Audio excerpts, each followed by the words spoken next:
Hello बच्चों, कैसे हो आप सब। आप सभी का स्वागत है एचडी कैरियर इंस्टीट्यूट के इस चैनल पे। और जैसा कि मैंने आपको बताया था कि भले गर्मी की छुट्टियां हो रही है, हमें एंजॉय तो करना है लेकिन साथ साथ पढ़ते रहना है। पढ़ते इसलिए रहना है कि पढ़ना ज़रूरी है। एक महीने अगर हम पढ़ाई ना करके केवल मौज मस्ती में बिता दें तो कहीं ना कहीं रेस में हम उन लोगों से पीछे हो जाएंगे जो आप ही की तरह प्रिपरेशन कर रहे हैं कंपटीशन एग्ज़ाम की। तो इसलिए बच्चों, पढ़ते रहना है, ये इम्पॉर्टेंट है। और इसीलिए आज मैं स्टार्ट कर रहा हूँ नेक्स्ट जो पोर्शन, जैसा कि मैंने आपको बताया है सिलेबस बाइफर्केशन में, कि हमें स्टार्ट करना है आज चैप्टर 3, जो कि बच्चों है करंट इलेक्ट्रिसिटी।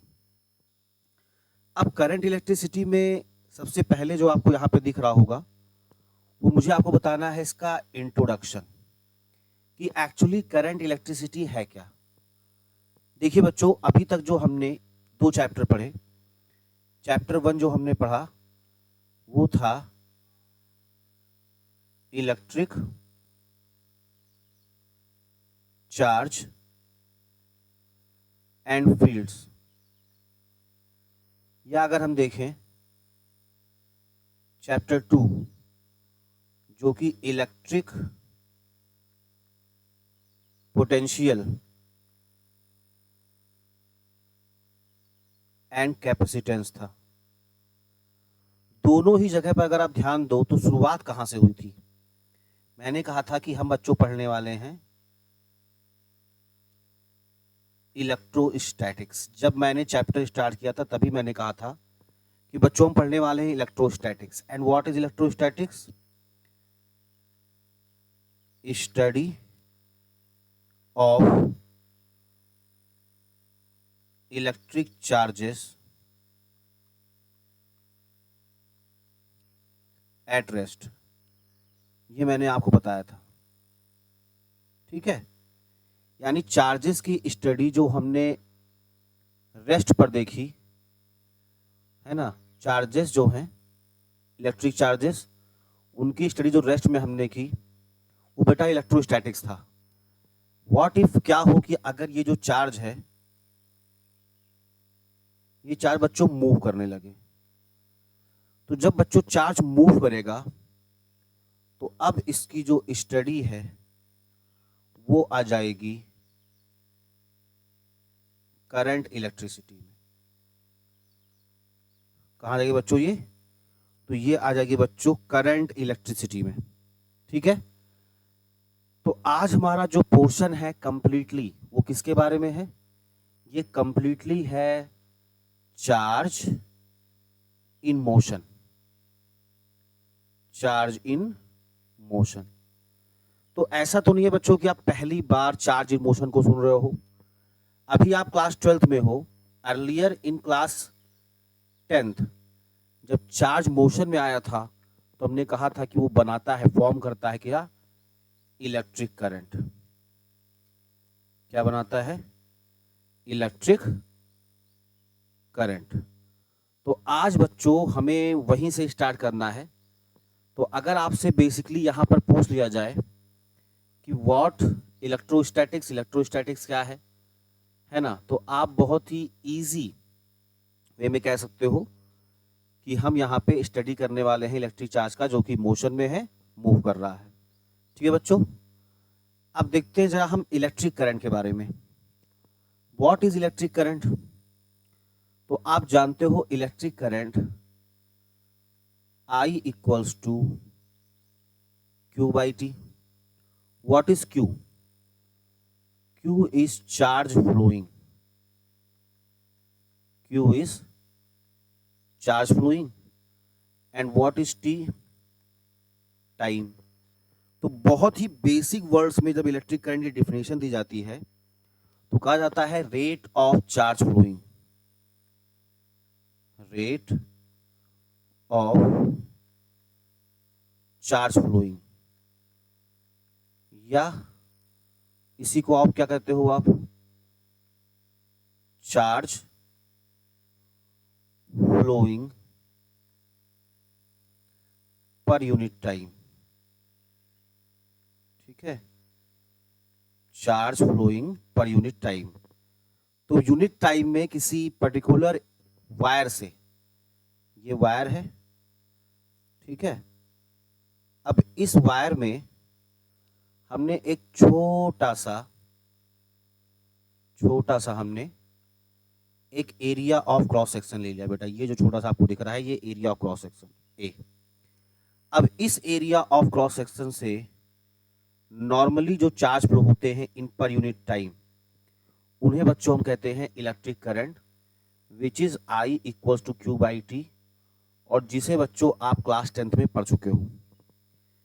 तो यहां पर नया क्या है, देखिए, जब भी किसी वायर से चार्ज फ्लो करता है तो लेट सपोज कि अगर फॉरवर्ड डायरेक्शन में इलेक्ट्रॉन फ्लो करेंगे तो बैकवर्ड डायरेक्शन में जो पॉजिटिव चार्जेस हैं यानी प्रोटॉन फ्लो करेगा।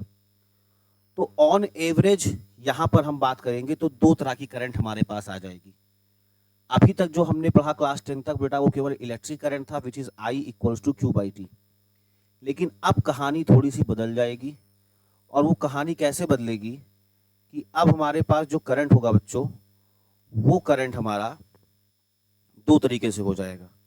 कैसे? जैसा कि मैंने आपको 11th में दो क्वांटिटीज पढ़ाई थी, एक एवरेज और एक इंस्टेंटेनियस, उसी तरीके से यहाँ पे करंट भी आपका होने वाला है, एक तो एवरेज और एक इंस्टेंटेनियस। अब ये है क्या, जब किसी वायर के particular area of cross section से बेटा करंट फ्लो होता है ना, तो वो करंट हमें अगर ना पता हो कि कितने चार्जेस फ्लो हो रहे हैं कितने टाइम में, तो बच्चों वहाँ पे उसका एवरेज ही लेते हैं। तो यहाँ पे बच्चों जो इलेक्ट्रिक करंट आएगा वो दो आएगा, एक तो आएगा एवरेज करंट, एक तो होगा एवरेज करंट, और इस एवरेज करंट को हम डिफाइन करेंगे I average equals to delta Q by delta T. Delta Q means जो एवरेज चार्ज फ्लो हो रहा है किसी पर यूनिट टाइम में। तो ये बच्चों पहला फॉर्मूला हो जाएगा एवरेज करंट का, जो आपके लिए नई बात है अब, ठीक है। दूसरा जो है बच्चों आपका आ जाएगा, वो होगा इंस्टैन्टेनियस करंट।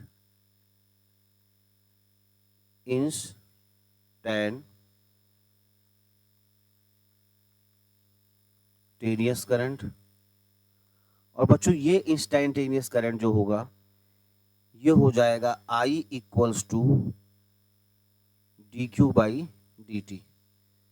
ये बच्चों हम कैसे पहुंचे, तो क्लास 11 का अगर मैंने जो पढ़ाया आपको याद है, हम क्या करेंगे कि जो एवरेज वैल्यू है, जो ये एवरेज वैल्यू है, अगर इस पे अप्लाई कर दे हम limit delta T tends to zero del Q by del T, अगर इस पे अप्लाई कर दे लिमिट, तो ये कन्वर्ट किस में हो जाता है, D Q by D T में, विच इज इक्वल टू किसके, इंस्टैन्टेनियस करंट होता है। किसके इक्वल होता है बच्चों ये, तो ये इक्वल होता है इंस्टैन्टेनियस करंट के।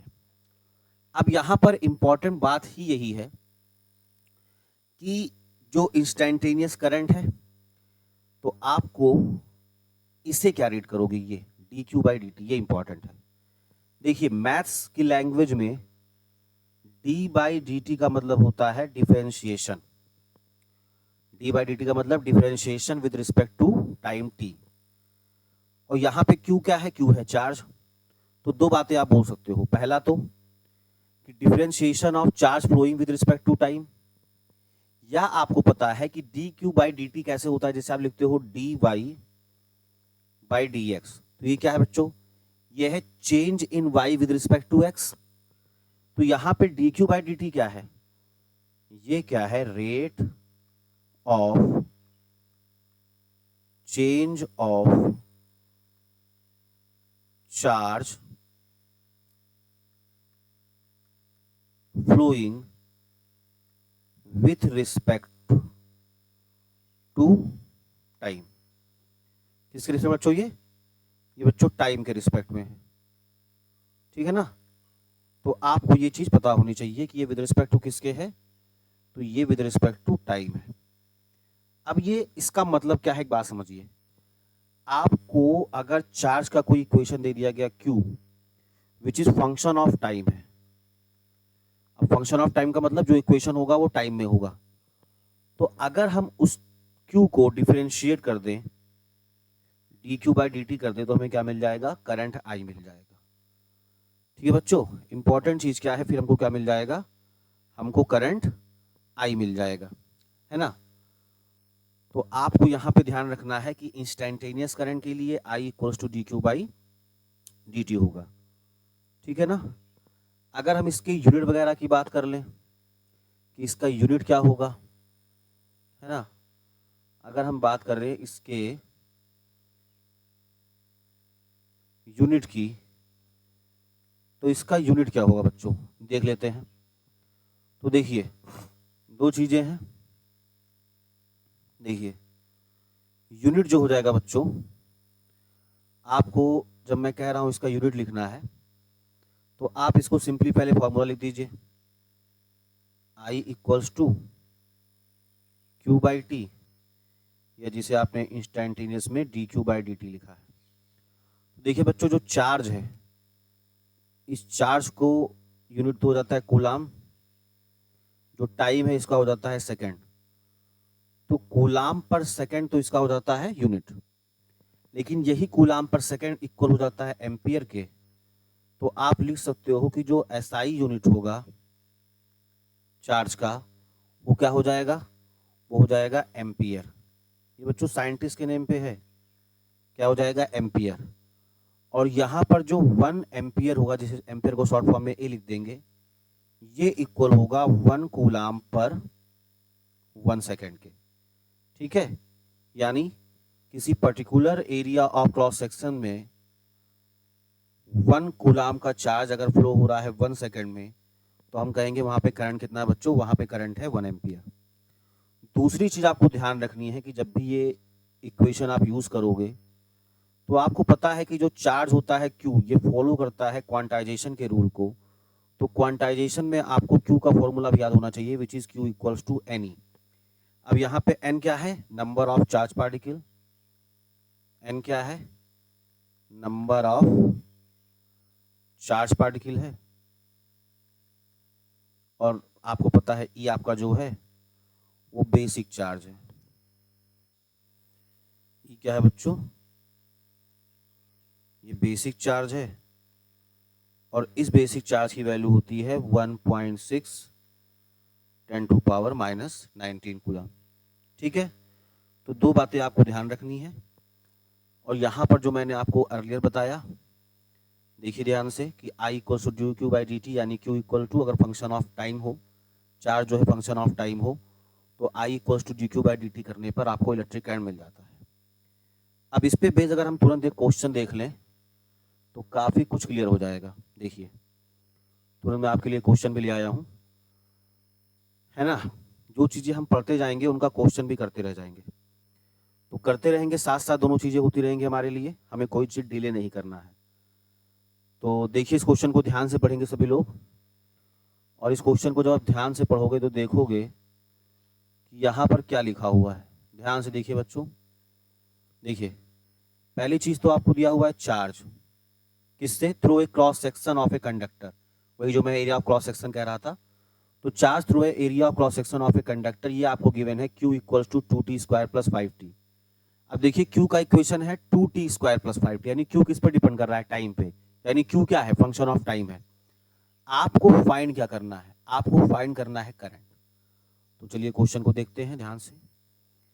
Q आपको गिवन है 2t² + 5t। अब आपको बच्चों चाहिए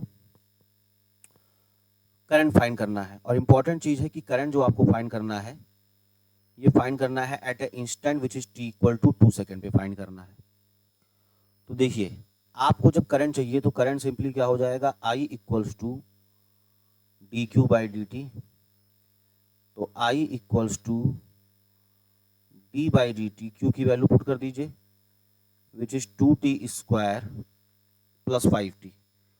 अब आपको पता है ये चीज, जिसको ना पता हो तो मैं थोड़ा डिटेल में कर देता हूं। हालांकि आगे से ऐसा नहीं करूंगा। डिटेल में करने का मतलब क्या है ये डिफरेंशिएशन दोनों पे अप्लाई होगा, D by D T 2t² plus D by D T of 5t। अब किसी को लग सकता है कि सर हम तो 12th पे हैं, इतना बेसिक क्या बता रहे हो आप। बेटा हर बच्चा मेरे लिए इंपॉर्टेंट है, आप पढ़ने में तेज हो, टॉपर हो, अच्छी बात है, लेकिन थोड़ा सा हम इस तरह से लेके चलेंगे कि हर एक बच्चे को समझ में आए। एवरी स्टूडेंट इज इम्पॉर्टेंट, कोई पीछे छूट ना जाए, यही हमारा लक्ष्य है। तो अब यहाँ पर देखिए, जब आप इसको डिफरेंशिएट करोगे तो टू तो कांस्टेंट है, बाहर कर लिया, यहाँ पे क्या बचेगा, D by D T of t²। यहाँ 5 कांस्टेंट है, बाहर कर लिया, तो डी बाई डी टी क्या बचेगा, t। ठीक है। अब देखिए t² का आप डिफरेंशिएशन किस रूल से करोगे, तो आपको पता है पावर रूल। पावर रूल क्या कहता है कि D by D X of X N क्या हो जाता है, पावर आगे आ जाता है, और उसी पावर से आप 1 माइनस कर देते हो।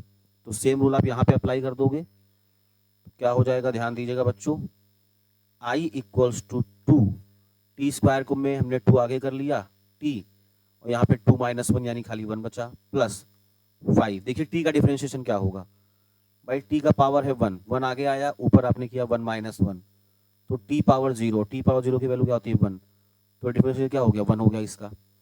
अब ये i कितना आ जाएगा, 2 2 जा 4t, और ये प्लस 5। ये बेटा हमको करंट मिल गया, ये हमको क्या मिल गया, ये हमको मिल गया current I, which is equal to 4t plus 5। लेकिन इस क्वेश्चन में हमको करंट फाइंड करना है at t equal to 2 second. तो at t equal to 2 second current I कितना हो जाएगा, आप t की वैल्यू 2 पुट कर दिए, यानी 4 इंटू 2 प्लस 5।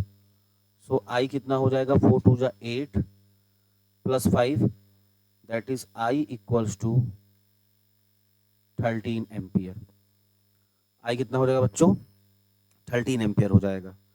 तो देखिए बहुत ही बेसिक सा क्वेश्चन था।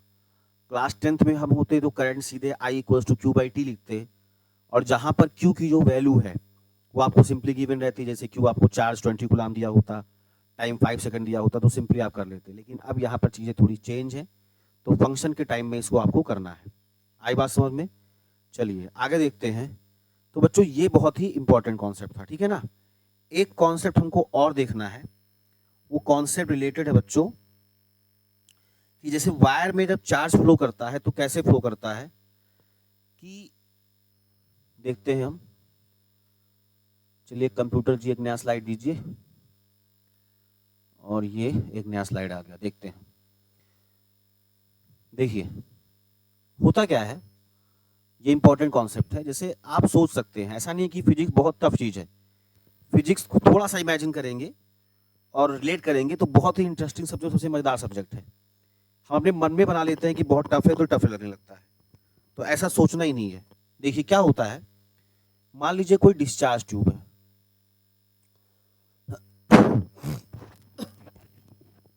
कोई डिस्चार्ज ट्यूब है। डिस्चार्ज ट्यूब का मतलब, जैसे पहले वैक्यूम ट्यूब्स आते थे टीवी वगैरह के लिए, तो ये डिस्चार्ज ट्यूब है। ये मान लीजिए डिस्चार्ज ट्यूब है,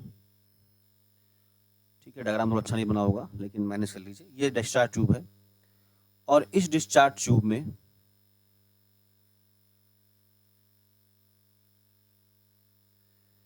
कुछ जो है, मान लीजिए इलेक्ट्रॉन्स जो हैं ये मूव कर रहे हैं फॉरवर्ड डायरेक्शन में, और यहाँ पे जो पॉजिटिव चार्ज है यानी प्रोटॉन है वो मूव कर रहा है बैकवर्ड डायरेक्शन में। तो अब होता क्या है कि भाई चार्ज फ्लो करने से इलेक्ट्रिक करंट का फॉर्मेशन होता है। चार्ज जब फ्लो करता है तो इलेक्ट्रिक करंट बनता है। तो यहाँ पे इंपॉर्टेंट क्या है भाई, इलेक्ट्रॉन आगे फ्लो कर रहा है तो उसके वजह से इलेक्ट्रिक करंट बनेगा। प्रोटॉन जो पॉजिटिव चार्ज है उसके फ्लो करने से भी करंट बनेगा, लेकिन बैकवर्ड डायरेक्शन में बनेगा।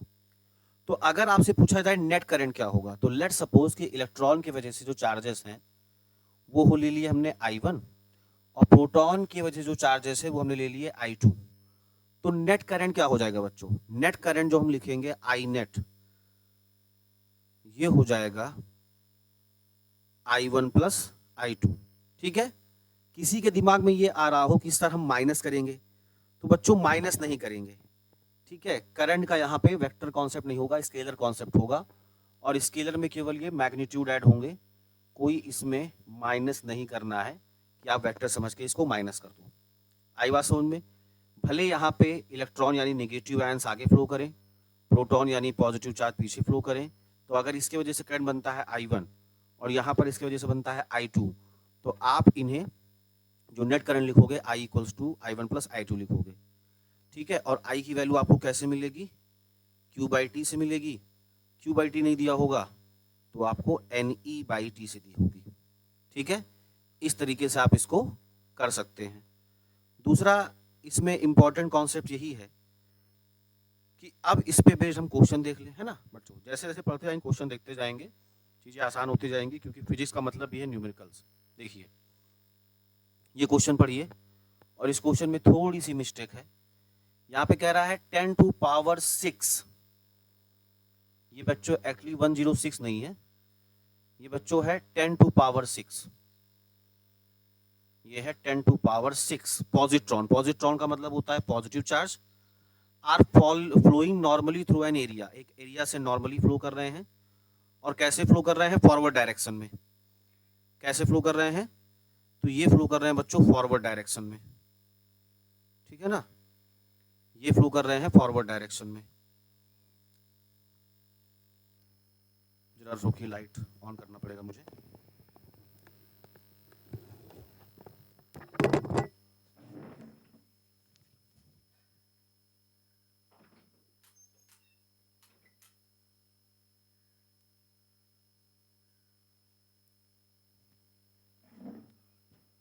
थोड़ा सा बच्चों क्या हुआ है कि बारिश का मौसम हो गया है ना, इसलिए अंधेरा सा छा गया है। चलिए कोई नहीं, और इंतजाम कर लेंगे जिससे मेरा चेहरा और साफ है। देखिए फिलहाल क्वेश्चन पे ध्यान दीजिए आप, चेहरा है चाहे ना है।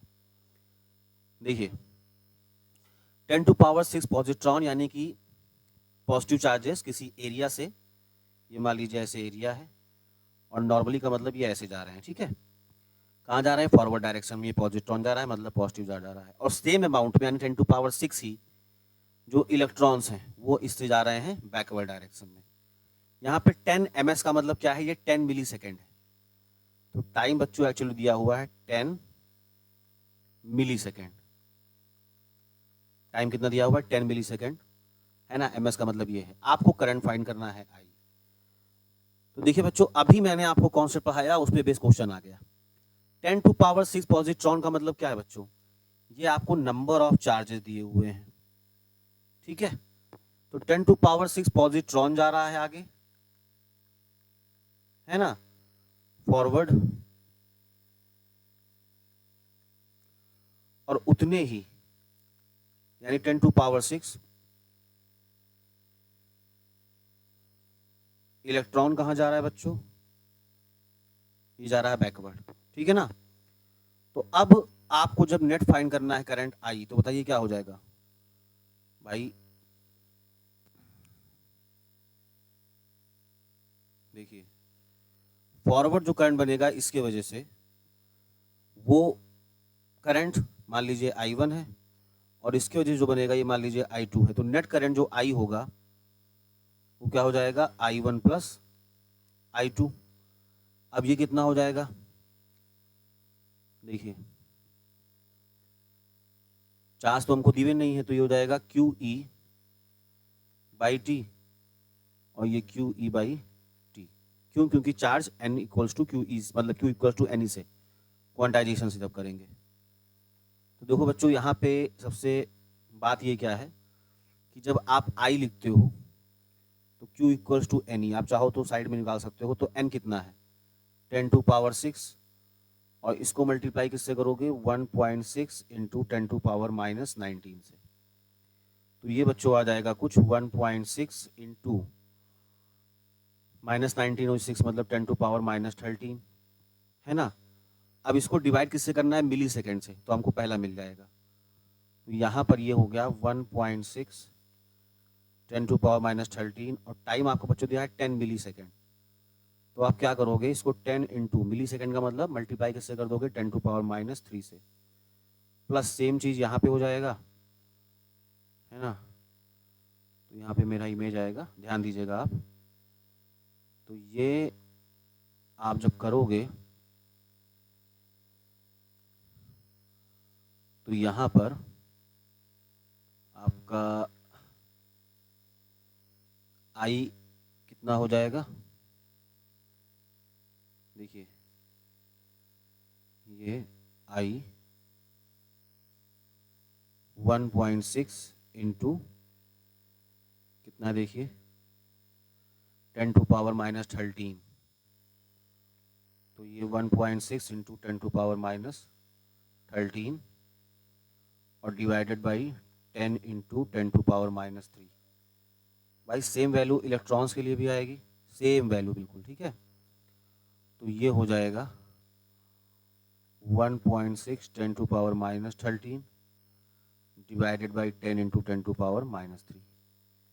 ये जब बच्चों आप सॉल्व कर लोगे तो आपको यहाँ पर मिल जाएगा नेट करंट की वैल्यू, ठीक है। और इसे सॉल्व करना बहुत टफ नहीं है, आप आसानी से कर सकते हो, तो इसको ध्यान से कर लीजिए आप, तो आपको बच्चों ये मिल जाएगा, ठीक है ना। बहुत आराम से आप कर सकते हो। कितना मिलेगा मुझे बताइए आप।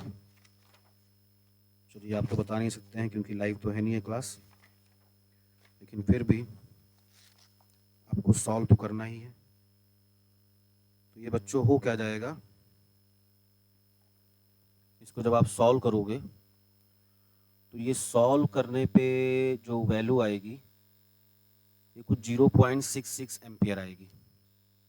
आप कर लीजिएगा आंसर, देखिए 0.66 एम्पियर आएगी। और करंट की डायरेक्शन जो बेटा होती है वो पॉजिटिव चार्ज की डायरेक्शन होती है, तो जिस डायरेक्शन में पॉजिट्रॉन फ्लो कर रहे होंगे यानी फॉरवर्ड डायरेक्शन में ही आपको करंट मिल जाएगा, ठीक है ना।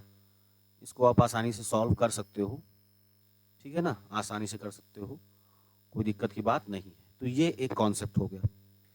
अगला जो बच्चों कॉन्सेप्ट आता है करंट से रिलेटेड, वो हमें देखना है। बेटा मैं आपको वो चीज़ें बता रहा हूँ ना जिससे आपको क्वेश्चन मिलते ही मिलते हैं एग्जाम में। और अभी मैंने बोल्ड वाले क्वेश्चन नहीं बताए हैं, अभी मैंने सिंपली आपको वो क्वेश्चन बता रहा हूँ जो नीट और जेई मेंस में इनसे बेस क्वेश्चन आते ही आते हैं। तो ये नीट और जेई मेंस वाले कॉन्सेप्ट पे क्वेश्चन कर रहे हैं अभी हम, ठीक है ना। जैसे जैसे आगे बढ़ेंगे चीज़ें और देखते जाएंगे। अब यहाँ पर जो नेक्स्ट कॉन्सेप्ट है वो किसके लिए है, ध्यान देंगे आप। तो बच्चों नेक्स्ट कॉन्सेप्ट जो है एक्चुअली वो है बोहर मॉडल पे, और इनसे क्वेश्चन मिलता है। किस पे बेस्ड है ये, तो नेक्स्ट जो कॉन्सेप्ट हमारा है बच्चों ये बोहर मॉडल पे बेस्ड है। बोहर मॉडल किसके लिए होता है बच्चों, सिंगल इलेक्ट्रॉन के लिए, है ना, जिसमें एक सिंगल इलेक्ट्रॉन हो और एक प्रोटॉन हो, ऐसा करके उसके लिए, यानी आप कह सकते हो हाइड्रोजन लाइक एटम्स के लिए, हाइड्रोजन लाइक एटम्स के लिए।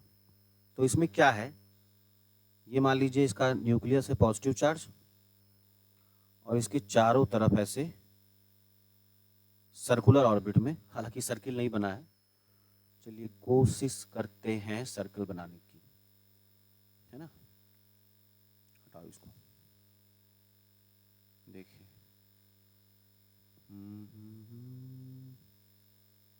कहाँ गया,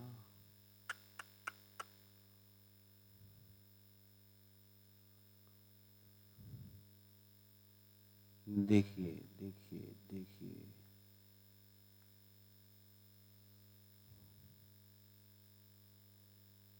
चलिए टाइम वेस्ट हो रहा है, मैं ऐसे बना देता हूँ, आप समझ जाइएगा। देखिए ये ऐसे, ये ऑर्बिट्स में ऐसे सर्कुलर ऑर्बिट में, यहाँ पर क्या है, एक इलेक्ट्रॉन है जो चक्कर लगा रहा है।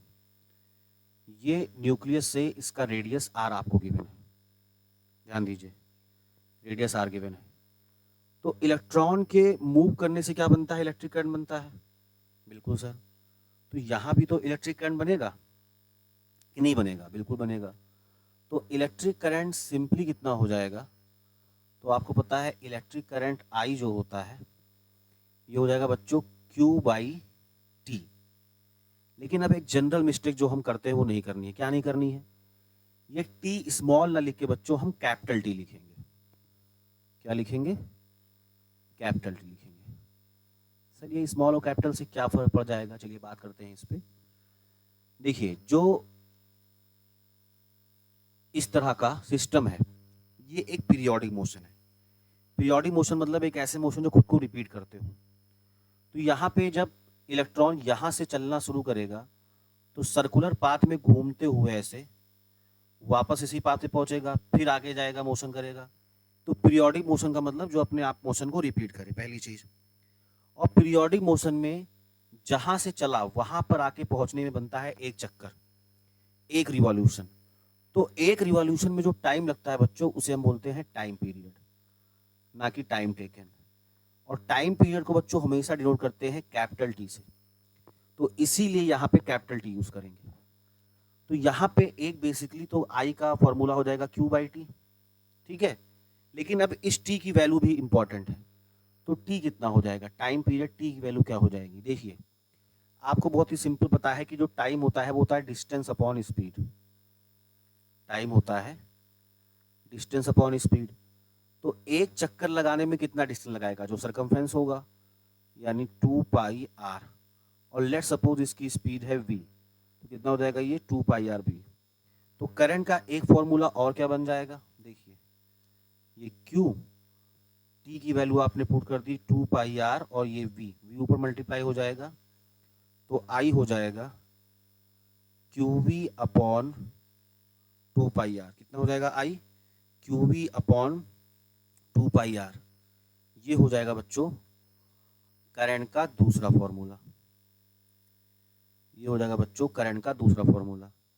इसको थोड़ा सा और हम चेंज कर सकते हैं। देखिए फॉर्मूलों के साथ खेलिए, क्या चेंज कर सकते हैं। देखिए आपको पता है कि linear speed v equals to होता है ओमेगा आर, जहाँ पे ओ होता है एंगुलर। तो यहाँ पे मैं ओमेगा लिख सकता हूँ v बाई आर। क्या लिख सकता हूँ, v बाई आर। तो अब देखिए क्या हो जाएगा, I इक्वल्स टू जो ये v बाई आर है, ध्यान से देखिएगा, ये जो v बाई आर है अगर मैं इसको ओमेगा से रिप्लेस कर दूं तो करंट का एक फॉर्मूला क्या बन जाएगा, क्यू ओमेगा बाई 2 पाई। क्या बन जाएगा, क्यू ओमेगा बाई 2 पाई। ये दूसरा बन जाएगा, ठीक है। ये दूसरा फॉर्मूला बन जाएगा, है ना। एक चीज आपको और पता होनी चाहिए, वो क्या है कि बच्चों टाइम पीरियड जो होता है वो फ्रीक्वेंसी के इनवर्सली प्रोपोर्शनल होता है। तो फ्रीक्वेंसी होता है 1/t, या t इक्वल्स टू होता है 1/f। What is frequency, number of revolution in unit time in 1 second. तो अगर हम इससे रिप्लेस कर दें तो फॉर्मूला एक और क्या बन जाएगा, I इक्वल्स टू Q, और 1/t की वैल्यू क्या हो जाएगी, f। तो एक करंट का फॉर्मूला हो जाएगा I equals to Q F, जहां पे f क्या हो जाएगी, फ्रीक्वेंसी। f क्या हो जाएगी, फ्रीक्वेंसी। तो करंट का ये फॉर्मूला तो आप जानते थे। ये हमने एक ड्राइव किया दूसरा फॉर्मूला, ये फॉर्मूला A, ये B, ये C, और ये D। और ये किससे निकले बच्चों, तो ये हमको निकले बोहर्स मॉडल के सिस्टम से, और इन पे बेस्ड क्वेश्चन भी आते हैं। तो आप इन 4 फॉर्मूले को बिल्कुल ध्यान में रखेंगे, और ये 4 फॉर्मूले बहुत ही इंपॉर्टेंट है ना बच्चों। अब देखिए इस पे बेस्ड अगर हम एक क्वेश्चन कर लें तो काफी कुछ आपको अच्छा लगेगा। तो ये तो मैंने जो कराया था उस पे बेस्ड क्वेश्चन है, फिर से दिखा दूंगा आपको, लेकिन बोहर मॉडल पे देखते हैं। हाँ ये देखिए, ये बोहर मॉडल पे बेस्ड क्वेश्चन है, ध्यान से देखिए सभी लोग। ये बोहर मॉडल पे बेस्ड क्वेश्चन है।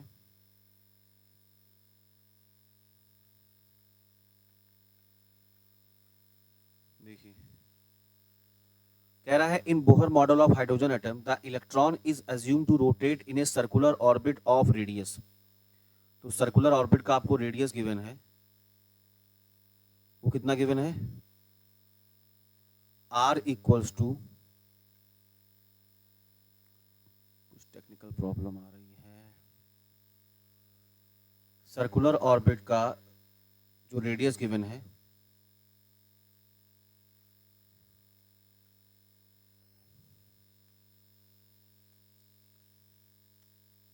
देखिए जो रेडियस गिवन है r,